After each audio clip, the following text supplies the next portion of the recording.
Hello everybody and welcome back to Red Eagle Politics. Make sure you like this video down below and subscribe to the channel if you are new.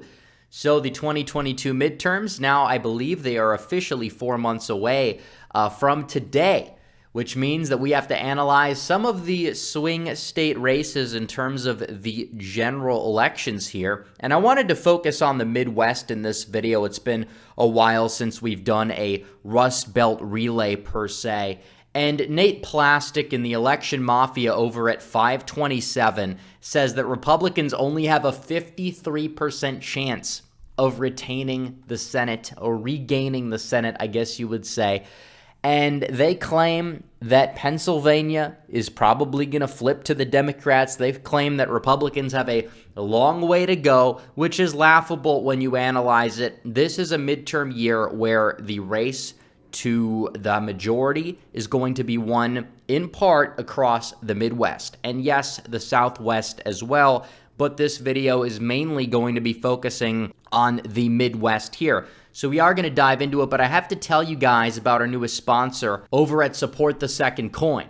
Liberals are angry and furious that they are giving away this Second Amendment coin, which supports gun owners and gun rights, that you could get for free for a limited time. Just cover shipping. You get up to 10 free coins per person max. This is a new promotion that they're giving out to celebrate the grand opening of their website. The original retail for this is $24.95, but you get it for free if you just pay for shipping. It is made of stainless steel. It is epic, and all of the orders are fulfilled within 24 hours on average, so you could get it at the link in the pinned comment and description down below.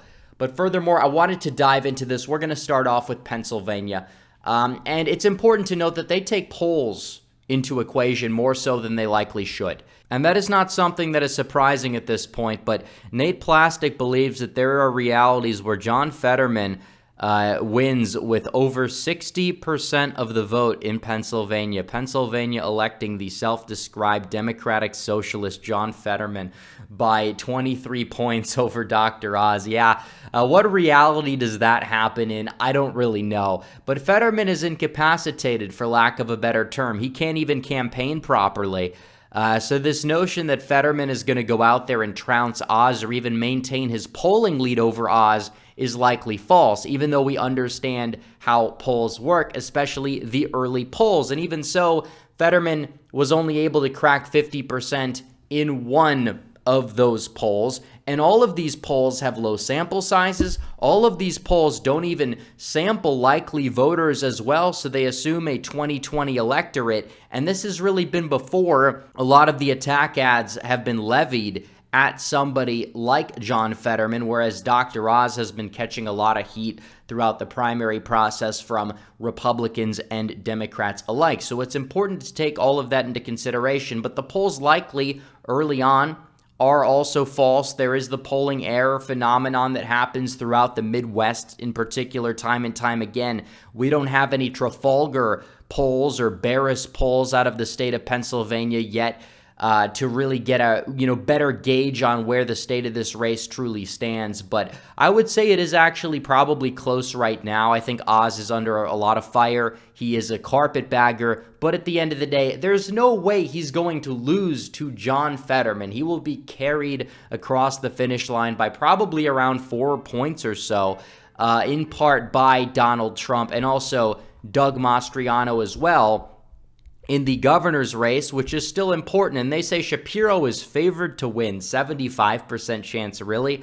Okay, we'll see what happens. Shapiro barely won in 2020 in the AG election against somebody that had no endorsements and somebody that had no funding. Mastriano has this massive grassroots energy that is behind him. He's doing very well with messaging. Even some of the people that were saying that he would be the Roy Moore of Pennsylvania now have to eat their crow because of it already. Mastriano is running a phenomenal spotless campaign. Shapiro in the state of Pennsylvania is staying focused on, Ma 1-6 and democracy. He's essentially Terry McAuliffe of Pennsylvania, and I do not believe that he is going to win. And even in those same election mafia polls, Mastriano is within the margin of error. Shapiro is consistently below 50, and Mastriano is outperforming Dr. Oz in every single poll that we have seen, which is also something that is very interesting. So we'll see how it holds up at the end of the day, but Mastriano has all the momentum. He has Trump's endorsement. He's probably going to do even better than Trump in a lot of the counties surrounding suburban Philadelphia, and he'll do better in the city of Philadelphia and in basically every county in the state almost,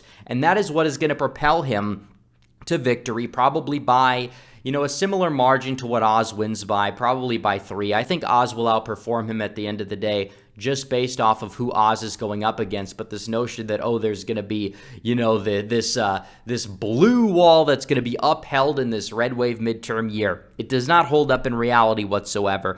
But beyond that point, I wanted to look further and further into the wall with Ohio. I'm not going to talk about the governor's race, by the way. DeWine is probably going to win, but he sucks. But I just feel like it's not worth covering because everybody's talking about the Senate race here, and you have these people, these crazy lunatics, saying, Tim Ryan is a path to victory. And this guy says, it appears likely are for sure given the circumstances, but it's an objectively good candidate versus an objectively bad one. And this guy's referring to J.D. Vance as the objectively bad candidate and Tim Ryan as the objectively good candidate. I would flip those on their head, by the way. It's completely pure lunacy to say that J.D. Vance would not be favored. And then you look at these polls that are just fueling the fire here, saying that, Tim Ryan is up in 4 out of the 5 polls. These are Ohio polls for you. They will have Democrats leading, sometimes by a ridiculous margin early on. Momentive and SurveyMonkey. We know how the polls are conducted at SurveyMonkey. Yeah, that's exactly how the polls are conducted at SurveyMonkey. You have a monkey that's calling people up and writing down the respondents. That's basically it. But actually, in reality, they're conducted online. Half the people in that poll probably aren't even from Ohio. This notion that Tim Ryan is a 9-point lead over J.D. Vance is laughable. Flip that on its head. J.D. Vance is going to win this thing probably by double digits. When it's all said and done. He's a great candidate for Ohio. He's somebody that hits on all the right notes on all the right issues. And in America First state like Ohio, he will really run it up, in my opinion. He will do very well. He'll do better than Trump even in like the Cincinnati suburbs and might continue some of the realignment trends in a lot of those counties in Northeast Ohio. So do keep that in mind. Even Nate Plastic has the popular vote at Vance +8 right now. And I think it's going to be by a lot more than that at the end of the day. I mean, that's the bare minimum worst case scenario for J.D. Vance there. So do keep that in mind. Ohio, that's an easy hold for Republicans. Don't even worry about it whatsoever. But beyond that point, I wanted to touch base on Michigan because you do have a governor's race there. Gretchen Whitmer is going up against, they put Ryan Kelly, because he led one poll. And I don't believe that Ryan Kelly is going to be the GOP nominee. I mean, he might be competitive. I like the guy because he got arrested by the FBI. Usually that means you're doing something right, but in terms of his electability, even in the primary now, does he have a chance to win the primary? I mean, a lot of the grassroots support is going to either Dixon or Soldano. Dixon is somebody that's probably going to get the Trump endorsement. She's, bringing a lot of substance to the table.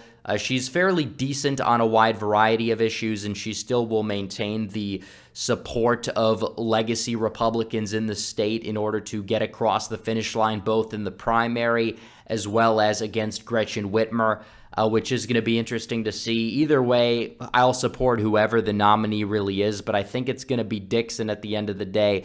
Good optics, definitely can combine the coalitions that West Michigan Republicans have with the Trump base in places like Macomb County, in places like rural northern Michigan. And I think that in terms of getting rid of Gretchen Whitmer, she is the best candidate to do it, even better than James Craig, who had dropped out of the race because of the fact that his signatures were not really holding up, even though we kind of say maybe that was done intentionally. Maybe the court decided to remove them from the ballot because they thought it would protect Whitmer. But at the end of the day, I think it could come back to backfire. Nate Plastic says Whitmer's going to win by 12. That's more than she beat the awful candidate known as Bill Schuette by in 2018, which was a D+9 national environment, and we could be headed for R+9. So the fact that Gretchen Whitmer is going to be favored by 12, let alone favored at all against Dixon, not entirely true. Now, Whitmer might beat Dixon. I think it's more 50-50, but I think Dixon has a shot. Whitmer is very tough to beat. I hate Gretchen Whitmer, but she's very polarizing on both sides.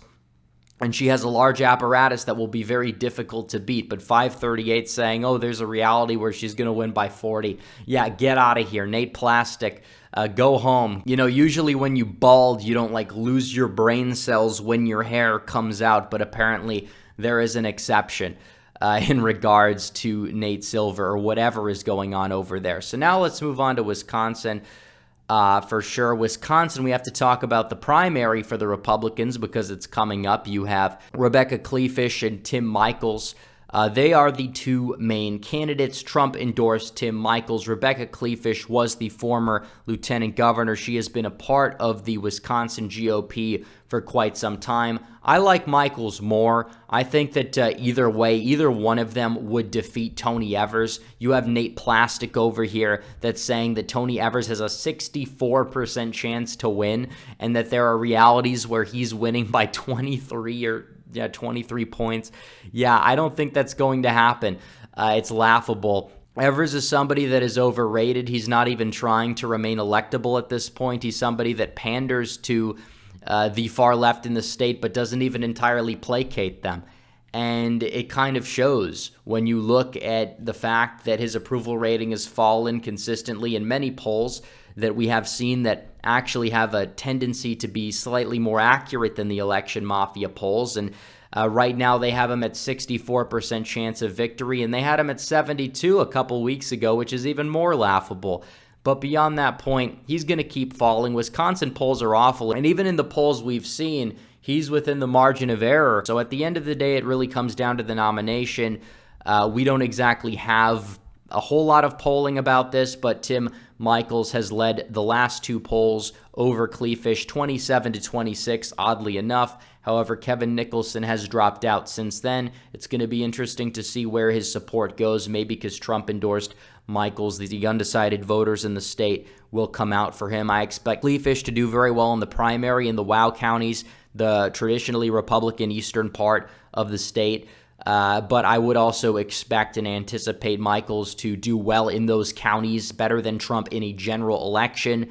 I think he is palatable to those places as well. So do keep all of this in mind as we move forward. Republicans are going to get a flip there, and hopefully they can get some solid election integrity legislation passed in Wisconsin. They had the Supreme Court victory there not too long ago, which was pretty epic as well. And then we have the Senate race in Wisconsin, where oddly enough, they give Ron Johnson a 72% chance of winning, and then they have realities where he wins by 30. And I think that Ron Johnson is going to win. I think 72%. I mean, that's fairer than a lot of the other 538 predictions this cycle. However, at the end of the day, I think he is going to win by more than that. Mandela Barnes came out and basically said the founding of our country was terrible on July 4th.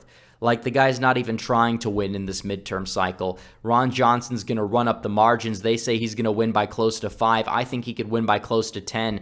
And of course, that one poll said Barnes +2. The same poll that said Evers by 4. And when you take that into consideration, I'm thinking Johnson by 8.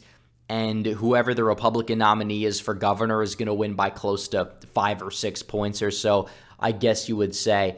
And when you look at Wisconsin, this is a state Republicans have hardly maxed out. Madison and Milwaukee counties together, Milwaukee and Dane, combined for 24% of the electorate, and that was in 2020 when those places had high turnout. There's a lot of room to grow throughout the rest of the state. And the Milwaukee suburbs are not exactly like the suburbs that you see nationwide or in Minneapolis or Chicago or around D.C. or Atlanta. They tend to have a large non-college educated white base.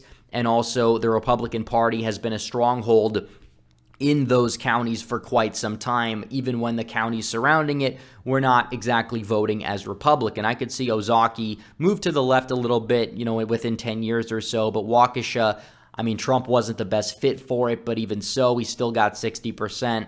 Michels and Johnson are probably going to get closer to 70 this year. And Washington, Trump still maintain historic Republican margins up in Washington County, which has the largest non-college educated white base. And Democrats are hitting a roadblock in these counties anyways because of the demography, except maybe Ozaukee, because Ozaukee tends to have a higher share of the population that has a college degree. So do keep all of this in mind moving forward. But the red wall is being built. Trump built it, or Trump cracked down the blue wall back in 2016.